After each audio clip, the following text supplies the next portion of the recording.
So I'm back with another short message, of course. I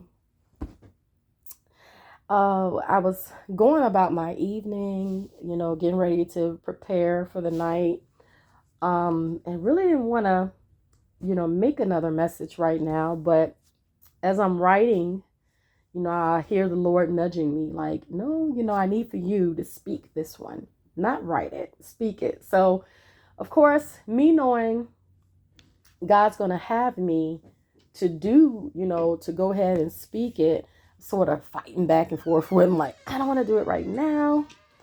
I don't want to do it right at this moment.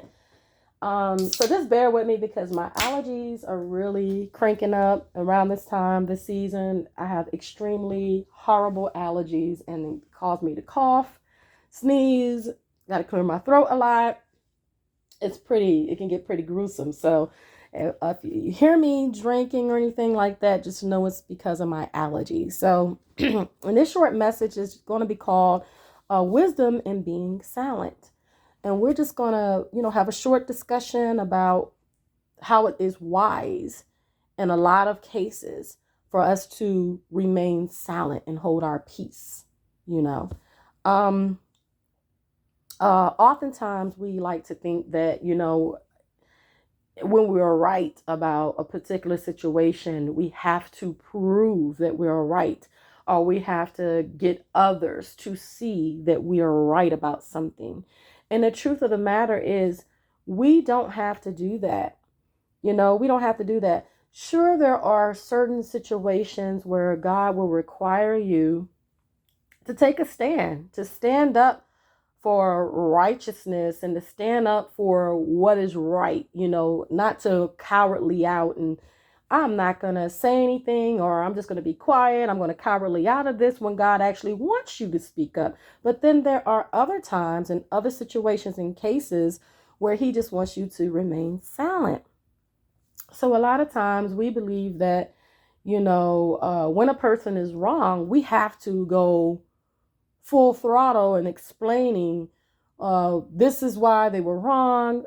They should have never done this, blah, blah, blah, blah. And the truth of the matter is, after you've done all that explaining yourself to somebody who possibly doesn't really even have a relationship with God themselves, so you have wasted a lot of your energy depositing into people who they don't even have a personal relationship with God.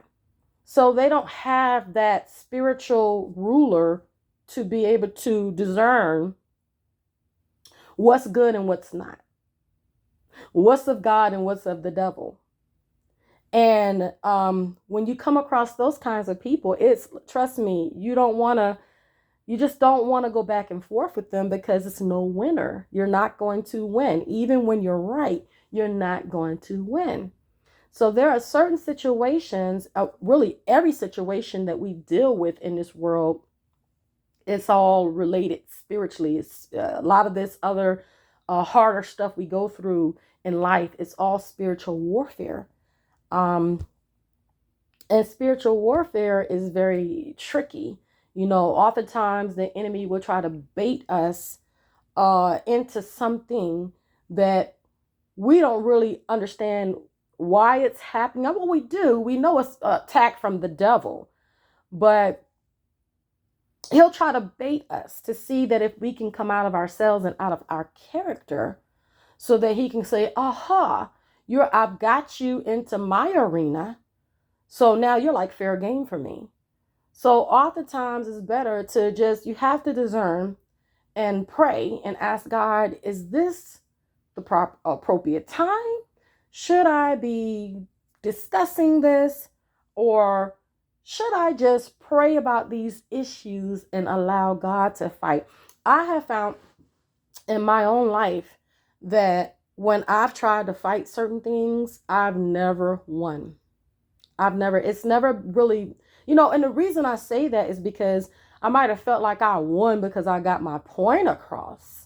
But in reality, I actually lost in getting my point across because, it's a lot of stress and anxiety and frustration that comes when you open yourself up to a bunch of stuff, a bunch of fussing and bickering. It's a lot of extra pressure and stress that comes from it. And we don't need that. Those are some things you got to try to figure out. Is this what, do I need this or do I not need this? Do I need to have this conversation about something someone did wrong to me, or do I just need to be quiet and let it go? Do I just need it? Because I don't know the whole story personally. So why would I side on any side of anything when I don't know everything? I don't know, if what this other individual is saying is legit truth or not. So sometimes it's better to just step back and allow God to step in and take control of that situation, versus you going in and I'm gonna fix this and I'm gonna get this person straight, and you're gonna see that I'm right. Because I'm telling you, it's not worth it. It's not worth it. Sometimes, just when you just get quiet, you just get quiet. It's when you get quiet and you just say, oh God, have your way.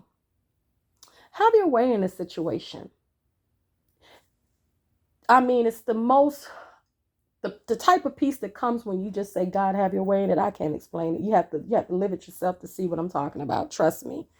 So God took me to a few scriptures here, and I am reading from a King James Version Bible,